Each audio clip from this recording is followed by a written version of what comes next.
ಸದ್ಯಕ್ಕೆ ಕನ್ನಡ ಚಿತ್ರರಂಗದಲ್ಲಿ ಅತ್ಯಂತ ಬಹುನಿರೀಕ್ಷಿತ ಸಿನಿಮಾ ಎಂದರೆ ಕಾಂತಾರ 1 ಎಂದರೆ ತಪ್ಪಲ್ಲ. ಈ ಸಿನಿಮಾ ಬಿಡುಗಡೆಗೆ ತಯಾರಾಗಿದೆ.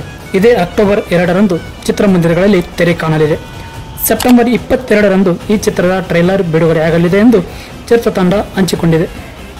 ಈ ಸಿನಿಮಾದ ಬಜೆಟ್ 125 ಕೋಟಿ ರೂಪಾಯಿ. ಆದರೆ ಈಗಾಗಲೇ ಅಮೆಜಾನ್ ಪ್ರೈಮ್ ಅವರು 125 ಕೋಟಿ ಕೊಟ್ಟು ಖರೀದಿಸಿದ್ದಾರೆ.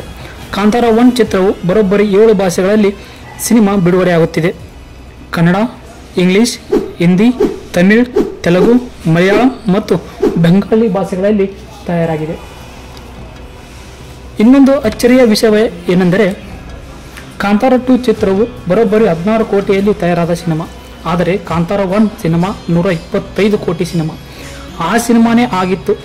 ಇನ್ನು 125 ಕೋಟಿಯ ಈ ಸಿನಿಮಾ ಹೇಗಿದೆ ಎಂದು ಊಹಿಸಲು ಸಾಧ್ಯವಿಲ್ಲ. ಜೊತೆಗೆ KGF 2 ಸಿನಿಮಾದ ಥರ ಈ ಸಿನಿಮಾವು ಸಹ ಬಿಸಿನೆಸ್ ಮಾಡುತ್ತಿದೆ ಎಂದು ಹೇಳಲಾಗುತ್ತಿದೆ. ಅಕ್ಟೋಬರ್ 2ರವರೆಗೂ ಕಾಯೋಣ. ಕನ್ನಡ ಸಿನಿಮಾ ಗೆಲ್ಲಿಸೋಣ.